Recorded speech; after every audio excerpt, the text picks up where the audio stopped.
একজন বিক্রয় নির্বাহী হিসাবে সিরামিক্স, আমি একজন খ্রিস্টান এবং যীশু খ্রিস্টকে আমার ঈশ্বর হিসাবে বিশ্বাস করি।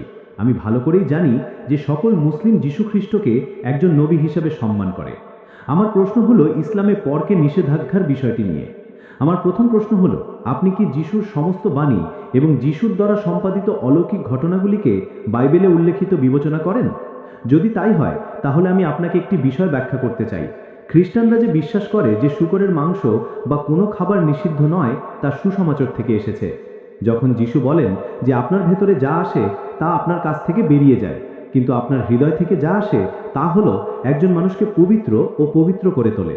তাই যদি আপনি এটি বিবেচনা করেন, তাহলে আপনি কেন ভাবেন, এবং যদি আপনি যিশুকে একজন নবী হিসাবে বিবেচনা করেন, তবে কেন আপনি বলেন যে শূকরের মাংস ইসলামে নিষিদ্ধ? এবং যদি না হয়, তাহলে আপনি কি মনে করেন যিশু যখন এই কথাটি বলেছিলেন তখন তিনি কি বোঝাতে চেয়েছিলেন? একটি প্রশ্নের উত্তর দেওয়ার আগে আমি দুবাই আন্তর্জাতিক পবিত্র কুরআন পুরস্কারের চেয়ারম্যান মিস্টার ইব্রাহিম বুমালা এবং ডেপুটি চেয়ারম্যান ডক্টর সৈয়দকে স্বাগত জানাতে চাই আমাদের একটি চমৎকার সুযোগ দেওয়ার জন্য এবং এত দেরি পর্যন্ত এই সম্পূর্ণ জিনিসটি আমাদের কাছে উপলব্ধ করার জন্য। মাশাআল্লাহ, আমি তাকে ধন্যবাদ জানাতে চাই এবং আমি সর্বশক্তিমানের কাছে প্রার্থনা করি আল্লাহ যেন দুবাইয়ের মানুষকে এই ধরনের বক্তৃতা শোনার সুযোগ দেন এবং আরও বেশি সংখ্যক মানুষ হিদায়াত পায় এবং ইনশাআল্লাহ ইসলাম গ্রহণকারী মানুষদেরও দুবাই আন্তর্জাতিক কুরআন পুরস্কারে অংশগ্রহণ করতে দেন। ইনশাআল্লাহ।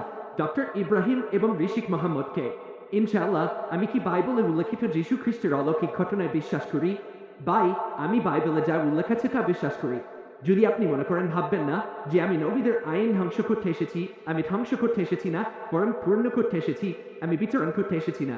যে কেউ একটি ভাঙবে, আইন থেকে বলা উচিত যে স্বর্গরাজ্যে তাকে সর্বনিম্ন বলা হবে, অর্থাৎ তুমি আইনের একটি বিন্দু ভাঙতে পারবে না।